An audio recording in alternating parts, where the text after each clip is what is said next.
تو اسی طرح سے ابن عمر سے روایت ہے کہ آپ علیہ السلام نے فرمایا کہ جس نے یوم الزینت یعنی یوم عاشورہ کا روزہ رکھا تو اس نے باقی سال کے فوت شدہ روزوں کو بھی پا لیا۔ یہ تو روزے کی بات تھی۔ یاد رکھیں جب عاشورہ کا روزہ رکھیں تو ایک دن پہلے بھی رکھیں ایک دن بعد میں بھی، تاکہ یا 9 کا 10 کا روزہ رکھیں یا 10 کا اور 11۔ ناظرین آپ نے سنا ہوگا یوم عاشورہ کا روزہ، یوم عاشورہ کا دن اور اس کا عاشورہ کے دن کے جو واقعات، پھر خاص کر اس دن کے وظیفے اور اس دن کے جو عمل، اس بارے میں ناظرین آج آپ کو بتائیں گے۔ لیکن پہلی بات یہ کہ آپ کو یہ بھی بتائیں کہ عاشورہ کا ایک اور نام بھی ہے جو آج تک زیادہ تر لوگ نہیں جانتے اس کو۔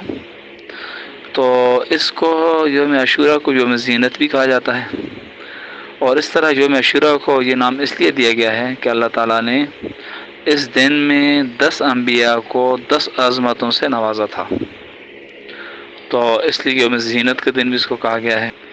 تو اسی طرح سے ابن عمر سے روایت ہے کہ آپ علیہ السلام نے فرمایا کہ جس نے یوم الزینت یعنی یوم عاشورہ کا روزہ رکھا تو اس نے باقی سال کے فوت شدہ روزوں کو بھی پا لیا۔ یہ تو روزے کی بات تھی۔ یاد رکھیں جب عاشورہ کا روزہ رکھیں تو ایک دن پہلے بھی رکھیں ایک دن بعد میں بھی، تاکہ یا 9 کا 10 کا روزہ رکھیں یا 10 کا اور 11 کا روزہ رکھیں، یعنی ایک ساتھ ملا لیں۔ اس کی وجہ یہ ہے کہ جب حضور علیہ السلام نے دیکھا تھا یہودیوں کو وہ روزہ رکھتے تھے یوم عاشورہ کا، تو آپ نے پوچھا ان سے کہ روزہ کیوں رکھتے تھے؟ یہودیوں نے کہا کہ اللہ تعالیٰ نے اس دن موسیٰ علیہ السلام کو نجات دی تھی، تو ہم شکرانے کے طور پہ روزہ رکھتے ہیں۔ تو آپ علیہ السلام نے فرمایا کہ پھر ہم تو تم سے زیادہ ان کے قریب ہیں، تو پھر آپ نے یوم عاشورہ کو خود بھی روزہ رکھا اور صحابہ کرام کو حکم بھی دیا۔ پھر صحابہ کرام نے عرض کی یا رسول اللہ صلی اللہ علیہ وسلم، یہ تو ان کے ساتھ مشابہت ہوگی پھر یہودیوں کے ساتھ، اگر ہم 10 کو روزہ رکھیں گے۔ تو آپ علیہ السلام نے فرمایا کہ آئندہ سال ہم زندہ رہے تو 9 کا روزہ بھی رکھیں گے، 9 اور 10 کا روزہ بھی رکھیں گے۔ تو یہ تو روزے کی بات حاضرین۔ تو ناظرین اب یوم عاشورہ کے اہم واقعات آپ سنیں تو انشاءاللہ آپ کو بڑے نالج میں اضافہ ہوگا۔ اللہ تعالیٰ نے اس روز آدم علیہ السلام کی توبہ کو قبول فرمائی۔ یوم عاشورہ کے دن ادریس علیہ السلام کو اس بلند مقام کی طرف اٹھا لیا تھا۔ نوح علیہ السلام کی کشتی اسی روز جودی نامی پہاڑ پر ٹھہری تھی۔ اسی روز حضرت ابراہیم علیہ السلام کی ولادت ہوئی تھی۔ اللہ تعالیٰ نے انہیں اپنا خلیل بنایا اور انہیں اسی روز نار نمرود سے یعنی نمرود کی جلائی ہوئی آگ سے بھی محفوظ فرمایا تھا۔ اسی روز حضرت داؤد علیہ السلام، اللہ تعالیٰ نے ان کی توبہ قبول کی تھی داؤد علیہ السلام کی۔ سلیمان علیہ السلام کو اسی دن حکومت واپس ملی تھی۔ اسی یوم عاشورہ کو اللہ تعالیٰ نے حضرت ایوب علیہ السلام کی تکلیف کو دور فرمایا تھا۔ عاشورہ کے روز ہی اللہ تعالیٰ نے حضرت موسیٰ علیہ السلام کو سلامتی سے سمندر پار کرایا اور فرعون کو غرق کر دیا تھا۔ یہی دن تھا جب اللہ تعالیٰ نے حضرت یونس علیہ السلام کو مچھلی کی پیٹ سے نجات عطا فرمائی تھی۔ اسی دن میں اللہ تعالیٰ نے حضرت عیسیٰ علیہ السلام کو آسمان کی طرف اٹھا لیا تھا۔ اسی دن یونس علیہ السلام کی توبہ قبول ہوئی تھی اور اسی دن عیسیٰ علیہ السلام پیدا ہوئے تھے۔ سیدنا یوسف علیہ السلام قید سے آزاد ہوئے تو عاشورہ کا دن تھا۔ موسیٰ علیہ السلام کی ولادت ہوئی تو عاشورہ کا دن تھا۔ موسیٰ علیہ السلام جادوگروں پر غالب آئے تو یہی دن تھا۔ حضرت یعقوب علیہ السلام کی بینائی واپس آئی تو یہی دن تھا۔ یوسف علیہ السلام جب کنویں سے نکلے تو یہی دن تھا۔ نبی کریم علیہ السلام نے حضرت خدیجہ رضی اللہ تعالیٰ عنہ سے نکاح بھی اسی دن میں کیا تھا۔ اور انبیاء کرام کے ان واقعات کے علاوہ اس روز دنیا کی تاریخ کے اور بھی بہت سے واقعات رونما ہوئے ہیں، لیکن کچھ ہم آپ کو بتائیں گے۔ تو اللہ تعالیٰ نے عرش پر اپنی شان کے مطابق استوا اسی دن فرمایا تھا۔ قیامت بھی اسی روز آئے گی۔ اسی روز پہلی بارش نازل ہوئی تھی۔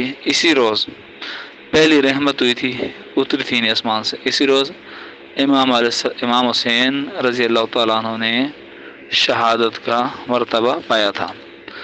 تو ناظرین، یہ تو وہ فضائل، وہ برکات ہیں کہ تھوڑے سے جو ہم نے بیان کیے، اور بھی بہت سے زیادہ فضائل ہیں، بہت سے زیادہ برکات ہیں۔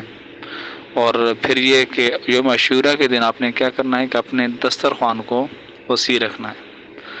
وسیع رکھنے کا مطلب یہ ہے کہ اپنے گھر والوں کو، اپنے خاندان والوں کو، جو بھی آپ سے ہو سکتا ہے آپ ان کو کھانا کھلائیں، اور غریب پروری کرنا، اپنے گھر کو یعنی دسترخوان کو وسیع کرنا، گھر والوں پر خرچ کرنا، رزق کے اندر وسعت اور فراخی کا یہ باعث بنتا ہے۔ تو اس دن اور بھی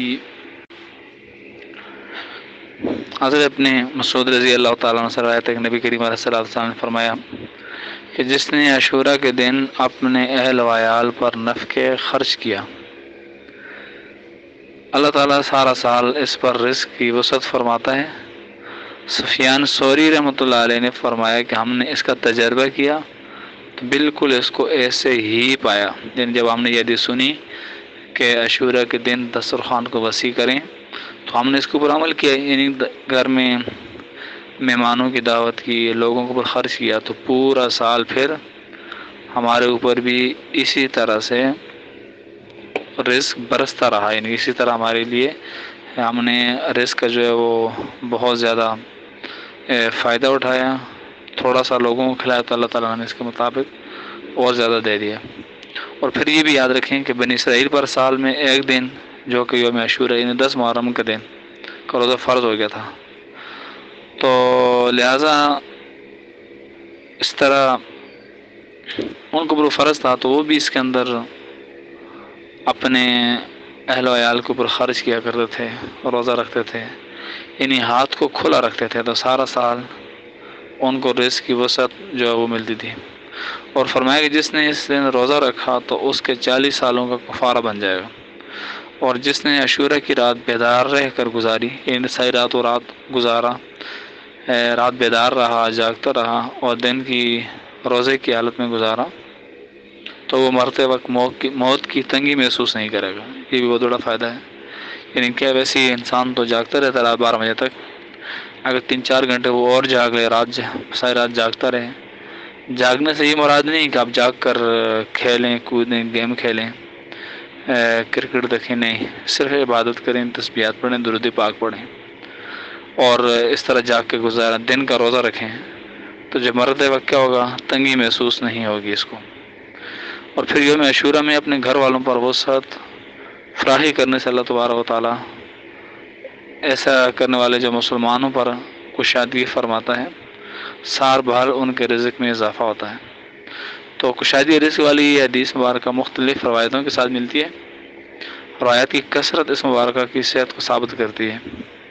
تو جس طرح سفیان ثوری کا میں نے بتایا تھا آپ کو، تو انہوں نے کہا میں نے اس کے اوپر تجربہ کیا تو اللہ تعالیٰ واقعی اس دن میں فراہی کرنے والے کا رزق سارا سال وسیع فرما دیتے ہیں۔